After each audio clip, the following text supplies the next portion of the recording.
Hello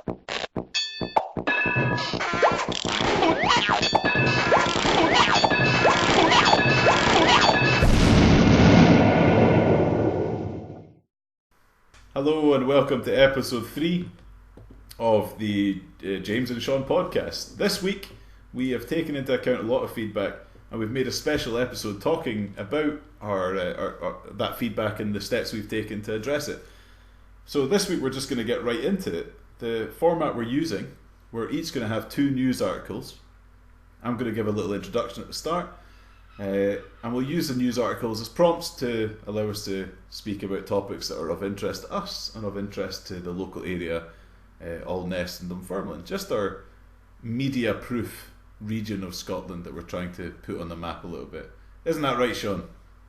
Absolutely. Absolutely. Tiddly-do. Diddly-dee. Chin chin. Shaun's especially happy tonight because we've already been speaking for half an hour and we're really in a good mood. Plus, I am not there. This is the first week where we are podcasting from the internet rather than next door to each other. Yep, a lot less smell. So instead of being in Shaun's rape cave, I'm in a wonderful office in my own home. Told you it's a swing. It's a swing for humans, Shaun. Just don't mind the truss. Actually, one of the major points of feedback we got was, why does it smell even though this is just a YouTube video? Smell-o-vision beta. Musk. Anyway, so that's our format. We're going to do 2 news stories each. I'm going to start, Shaun will do some, and I'm going to finish this week with a surprise section. Surprise section. You'll notice in this podcast it'll be the first where we have used very inventive jingles. We put hours into creating these jingles. Which you can tell if you listen to our special podcast Behind the Scenes. The behind the scenes jingle section was something else, I reckon. And these are beta jingles. So if you have any suggestions of sound bites from the show that you prefer us to use as jingles, then, well, you're probably the only person that talks to us, so we'll listen to everything you say. Unless you're Tim. Unless you're Tim. Yes. So just a heads up, I don't know anything about the surprise section at the end. That will all be new to me. I'm a little concerned because it's James. But hopefully it's real good. Be well. I'm looking forward to it. So, back to you, James. Okay, so let's start with the first bit of news, shall we? Let's do it. What's been happening in Dunfermline?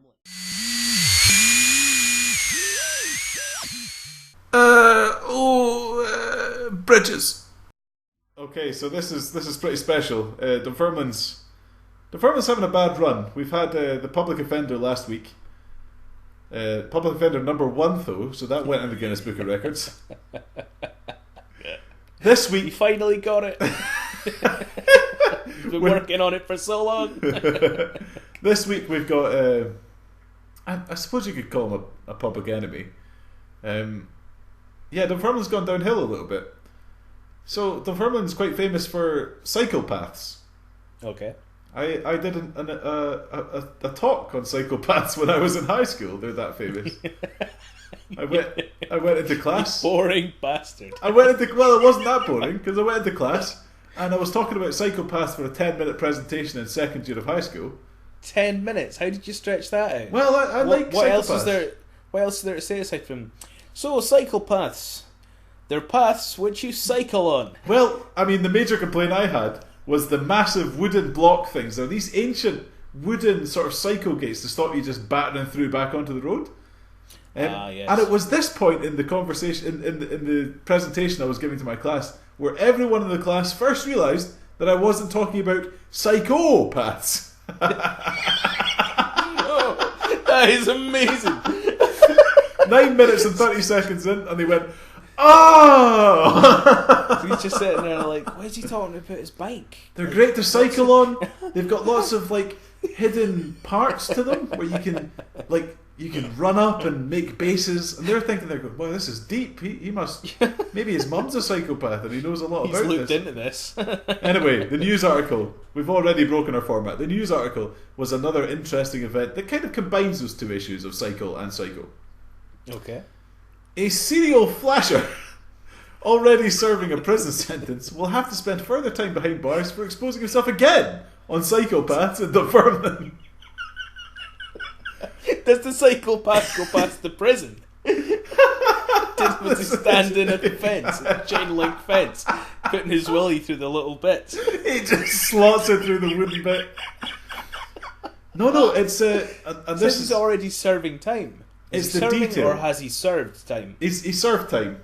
Okay. He served several months, I think, because he flashed. He was a teenager and he flashed to a bunch of people actually. One of which was the same person twice, and I don't know if that was on purpose or just somebody that really liked cycling, and he happens to. Look, it's different. That's work done. It's the quality of this news article, okay, that really stood out to me. I mean, I searched through these for.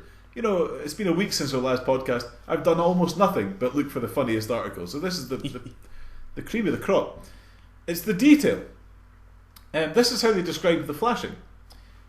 He intentionally exposed his genitals in a sexual manner to a woman with the intention that she would see them. And then it goes on, in that he undid his belt and trousers and exposed his erect penis. That's someone reaching for a word count there. That is bad. He placed his hand inside his underwear and touched his genitals. The latter two offences were committed on bail. And Bale hated it.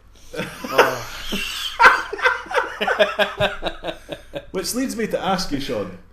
Yeah. Have you ever been caught trousers down in a compromising situation in your life? Are you on the sexual offenders register? Did you need to get checked by the government before doing this podcast, which may or may not go out to children? Well, I do have my PVG, so I've been checked. I've been checked. Did it myself just to check, make sure all was good. Just wrote down on a piece of paper, "Am I a paedophile?" No, when I was about 6 or so, I don't know why, but I must have heard about flashing or the act of flashing somehow. And I'm saying 6. It could have been like 12, but we'll go for 6. Oh, six and half a dozen. Just. Oh! Oh dear. Please go on. Yeah. So I'm hoping closer to 6 than 12. I heard about flashing. You know what kids are like, talk about anything, and so I flashed my mum's friend. Oh, brutal! Just ran into the room. Oh, whapped it. Oh, and this is ran away again. Hey, mum's friend. Yeah, that's grim. Yep. It's see, usually when you're a child and you get told about these stories, it's usually that you've misunderstood what something meant. So it's when you're first learning swear words, because it's the only words your parents won't tell you. Yeah. So I can imagine that somebody came up to you and said, "What's flashing?" and you don't know, and they said, "Oh, it's when you show your willy to an older person and they really like it and it makes them feel really loved." Yeah, as if it's a compliment or a nice thing to do, a nice gesture. But no, I think I knew it was wrong. And that's why you did it. I was egged on. Egged on? Yeah. What, by your mum? No, by the woman I flashed to's kid. Oh no. Really fucked up. Yeah, this went dark. No, it didn't. I was 6. It's not dark. It's a children's... It's a bit dark. Silly thing to do. It's like Sean's expression on Skype right now is, "Oh my god, I'd repressed this." Jail me. Oh dear. Still paying bail. No, I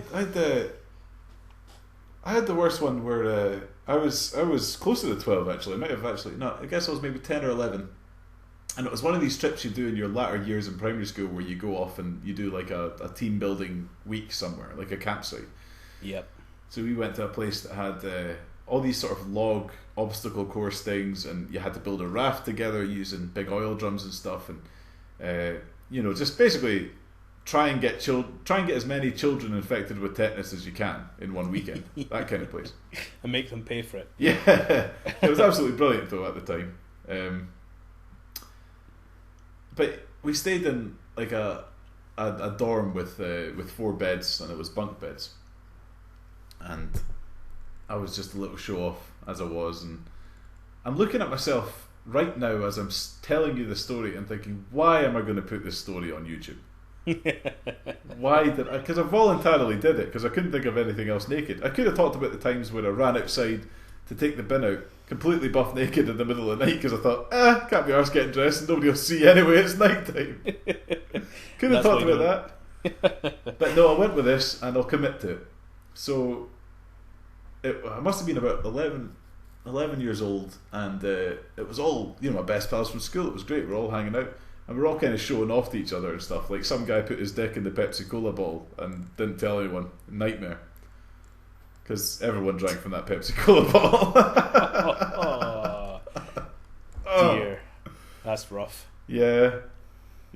Well, my contribution to the week's terrible humour was I just thought it'd be funny to pretend I had a tail. Oh, no. That's dreadful. Why have I talked about this? Yeah. Can we edit this? No, stays in. Stays in. Yeah. Right, quick, cut to your news article, Sean. Oh, we're just jumping straight to mine. That's how shamed James is.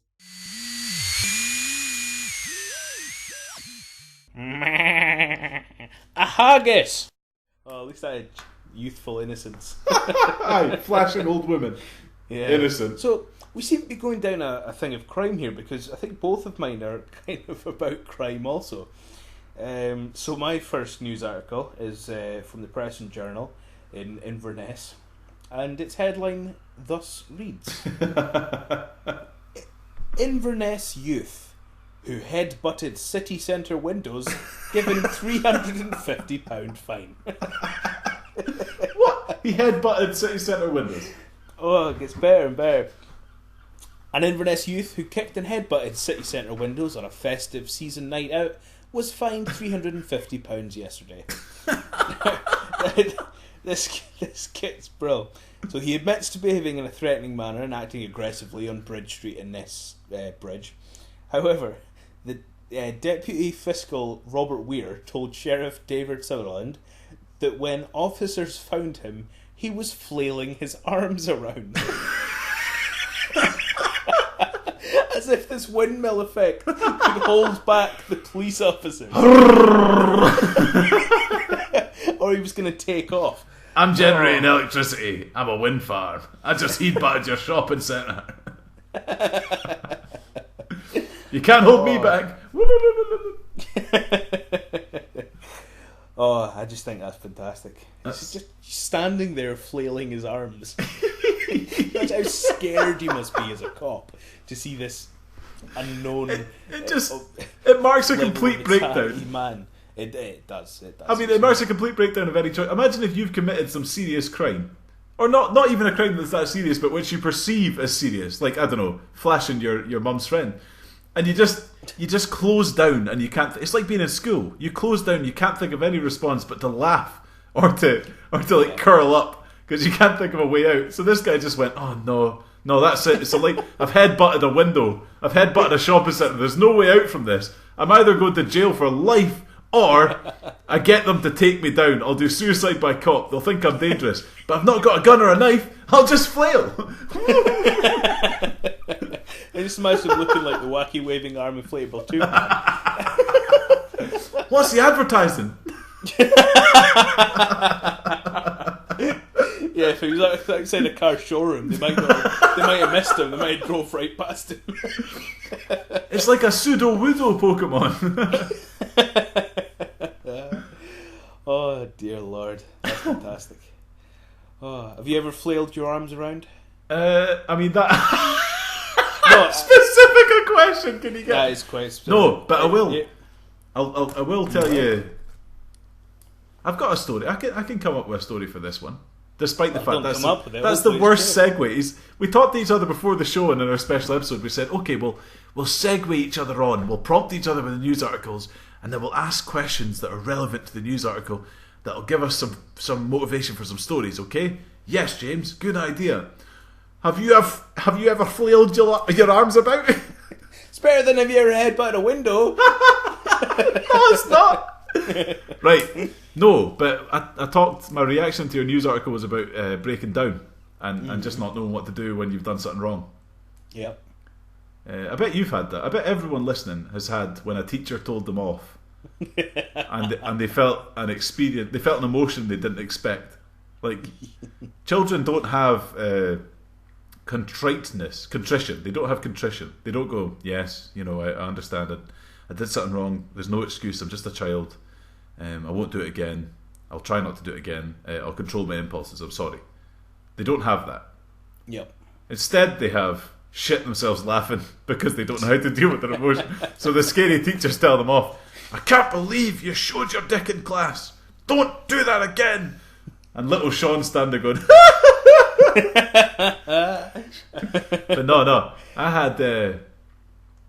I was flirting with a girl when I was in high school, later years, probably about 15, maybe 16. Mm-hmm. I was flirting with a girl online loads. I really liked her. I had a crush on her. She was a university girl. Okay.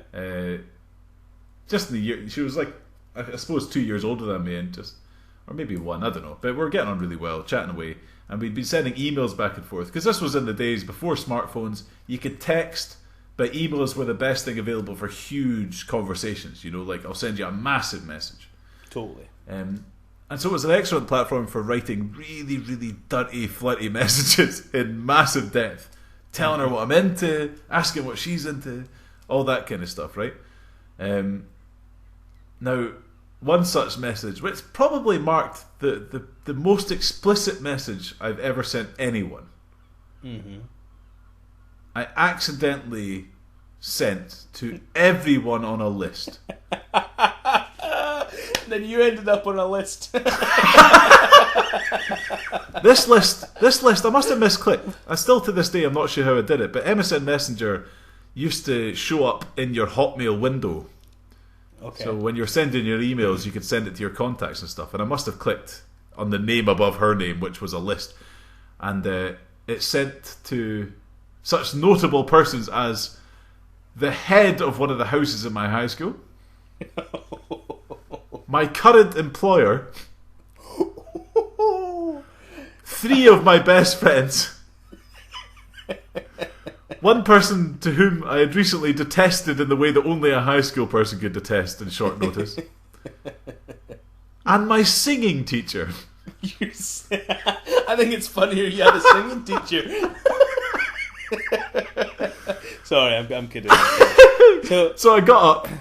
I realised what I'd done because I've always been about computers. I'm a bit computery, enough to realise quite quickly what I'd done. Mm-hmm. And I stood up from my computer desk chair, and I looked at my computer for a while, and then I walked over to my bedroom door, thinking I'll leave my bedroom. I'll leave the computer behind. I'll just give up on the computer. I'll just lock this door and leave. But instead, when I got to the threshold of my room, I realised that wouldn't make this go away. Every area of my life has been tainted by this. my school, my work, my education in the singing context. So I didn't know what to do. I couldn't go back to the computer. I couldn't leave. So I just knelt down next to my radiator and rocked back and forth with my head in my hands. Literal rocking.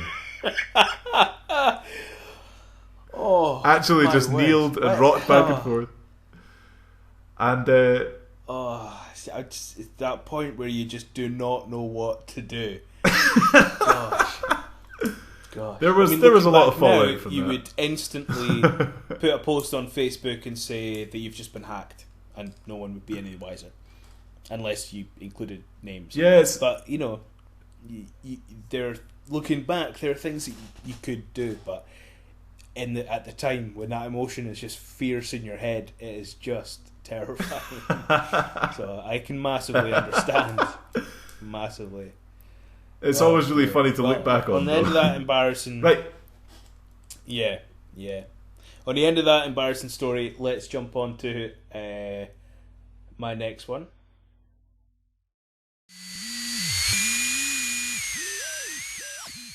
A haggis! So let's have a look here. Now, again... Yeah, let's do it. So again, it's going to be a fairly crime-ish story. Again from Inverness. Inverness woman somersaulted away from officers as they tried to arrest her.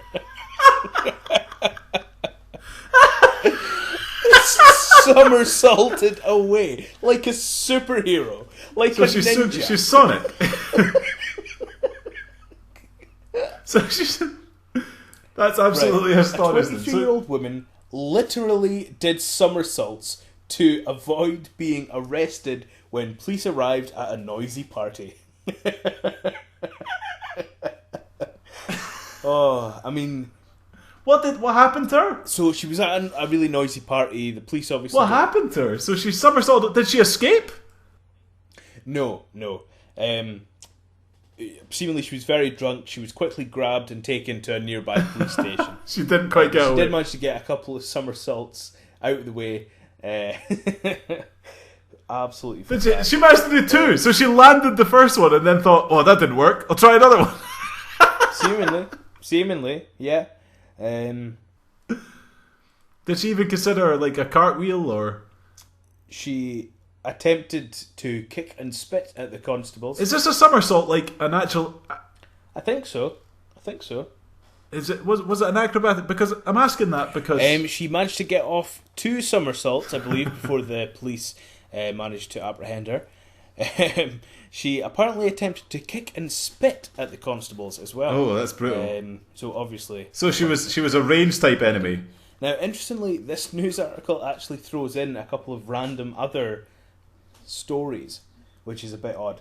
So, an Allness man who tried to assault 2 supermarket security guards with shopping trolleys will be sentenced next month. These are just like snippets. I mean, he could have just been trying to leave the shop. A little bit of information. Mad. Just drop in at the end. But it is Allness relevant, so it shows the kind of calibre of person from your hometown. But hang on. So she decided that one somersault wasn't enough. So she thought, oh, that didn't work. I'll try another one. Well, I think, it's pretty difficult to get away from the police with just one somersault. So she obviously thought, well, one didn't get me out of this situation. I'm going to need to She must have been far enough. She must have been far enough through the game to have gotten the double jump powered up. Must have been. Right. Must have been. Okay, so... So are we going to go on to your second story? No, first I want to say, have you ever done 2 somersaults to roll away from a policeman in Inverness? Well, I'm going to be straight up with you, James. I've never done a somersault in my life. I'm the kind of guy that... You've never done a somersault? And that's about the extent of my athletic abilities. Did you ever do any sports, though? Badminton, a little bit at school. Quite enjoyed a little bit of badminton. Badminton? Yeah. So when did you get your first boyfriend? When? Bro. We had a teacher at school who thought it would be a good idea to start boxing as a Well, you take out your childhood aggression thing. So we actually had this boxing match at school, and it was so poorly run that it was actually dangerous for everyone participating. What do you mean? So I had this fight with one lad, and neither of us knew what we were doing. There was one point where he had one hand behind my head, holding me still, and beating me in the face with his other fist.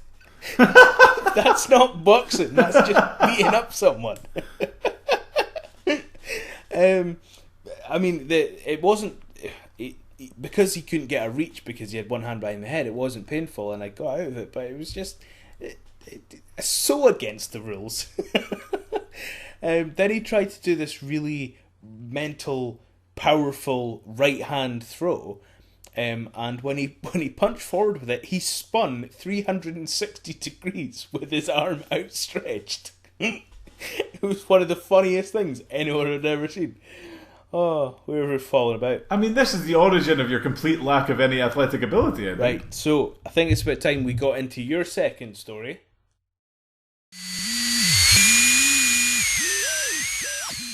I am a twat. Here comes the bus. Okay, so my second news article and the last one of today's show. It's in the Dunfermline Press again. Can I stay in Dunfermline? Travelodge survey shows that Dunfermline is in the top 50 UK locations most commonly spelt wrongly. Haha, clever title there. Spelt wrongly. Spelt wrongly. Yeah, which so I'm just going to ask you, spell Dunfermline without looking it up. Oh, harsh. D-U-R... Dunfermline. I'm kidding. Right, that shows your ability, right? So let me do it properly. No, it's fine. To see if I can get it right. No, you're clearly F-U-N stalling for Google. M-L-I-N-E. Okay, well done. Yes. Okay, so it is most commonly spelt wrong by users of Travelodge booking rooms online. Known as the Auld Grey Toon, it was 49th on the list, with travellers usually spelling it Donefirmlin. So they finished firmlining. They're done firmling, which is absolutely fantastic. I think it's I mean, it's fair enough. It's a hard thing to spell, I reckon. Hard one to spell. Yeah. Other ones that were difficult was London spelt as Landan. Spending the night in London. Glasgow spelt as Glazgo.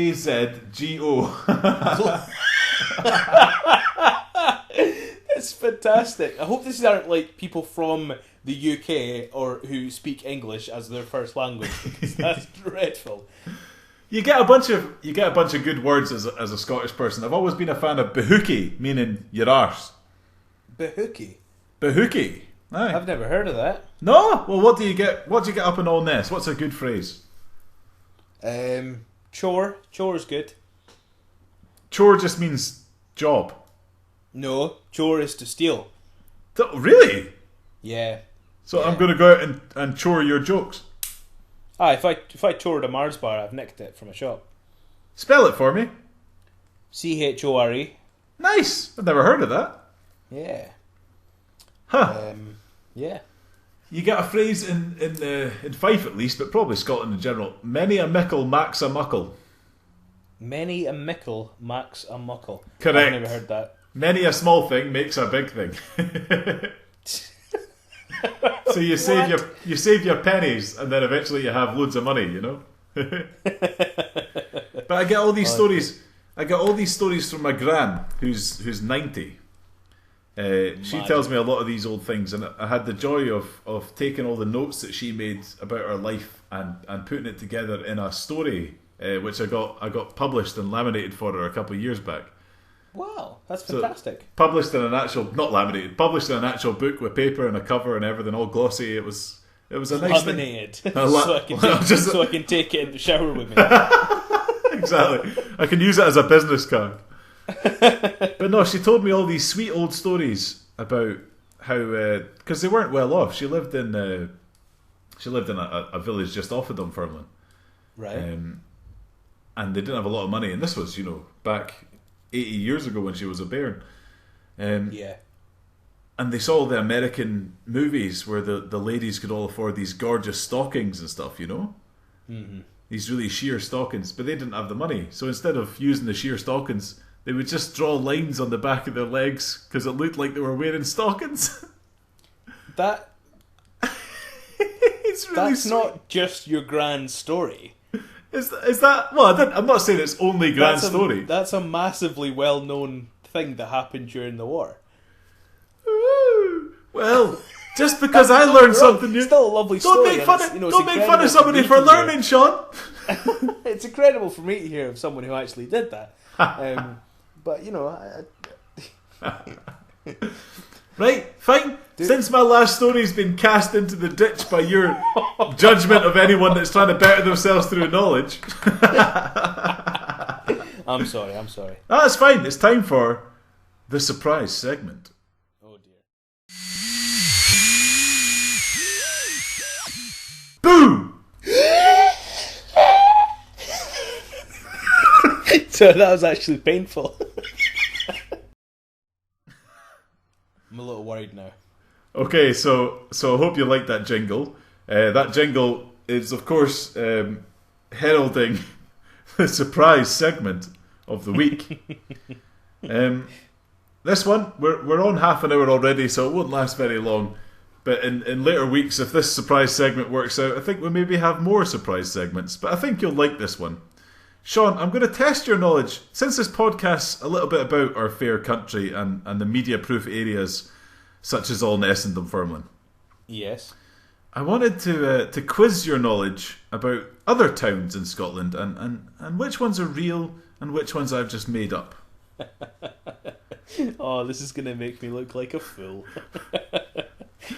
So I just want you to choose which of these three names is real, and therefore identify which of the two I've just made up. Okay. Right? So we have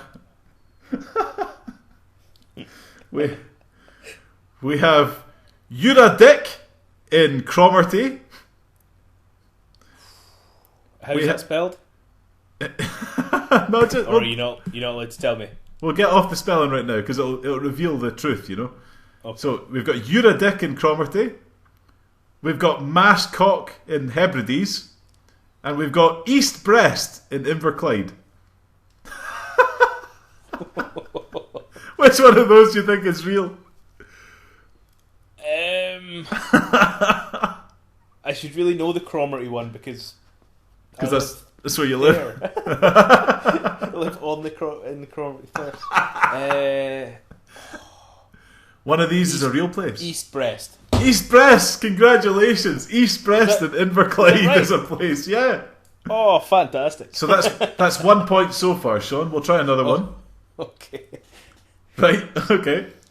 We've got the Cunt, a stream in Scotland. The Tit, a field in Scotland. Or the Bastard, a mountain in Scotland. The Bastard. Yes! Yes! It was so Scottish. It was just classically Scottish. You just know that a guy's like, oh, I'm going to climb that uncharted, unnamed hill. Gets to the top. You know what? That was a right bastard. That was really hard. What name am I... He didn't say quite steep. He went, no, let's give this a personality. I hate it so much. Let's apply emotion to it. Those hilarious names. I worked with a lad when I was living in Allness. And I won't say his first name, but his last name was Dick. So he was Mr. Dick. And I mean, that's not that uncommon. That's not that uncommon. However, where he actually lived was. So his name was Mr. Dick of Fannyfield. Fannyfield's one of the other questions I was going to ask you. Oh, fantastic. I wish I hadn't said anything. No, right. I'll find a replacement. Okay. So this is the last one of the surprise section. Okay. We've got Pedo Town in Angus. We've got Blue Dykes in Angus as well. Or we've got Broken Wind in Aberdeenshire.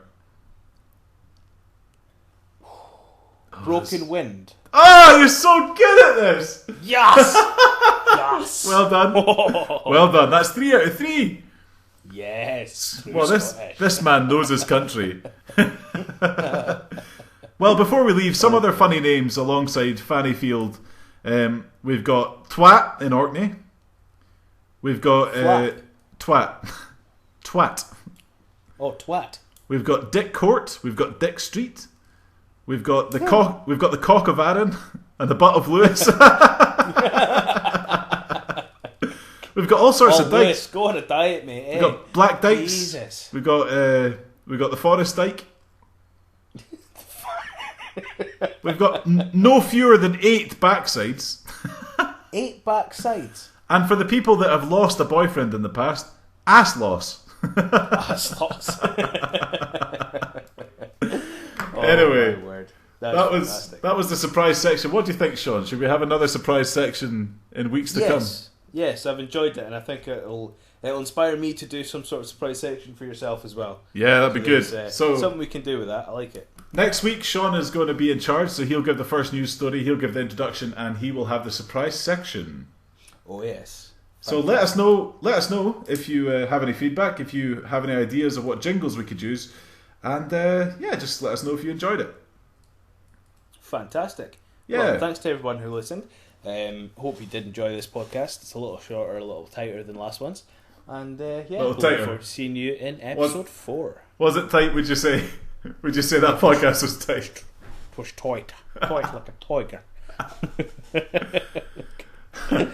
Alright, folks. Have a really nice evening, and we'll see you next week for podcast number 4. Excellent. Goodbye, everybody.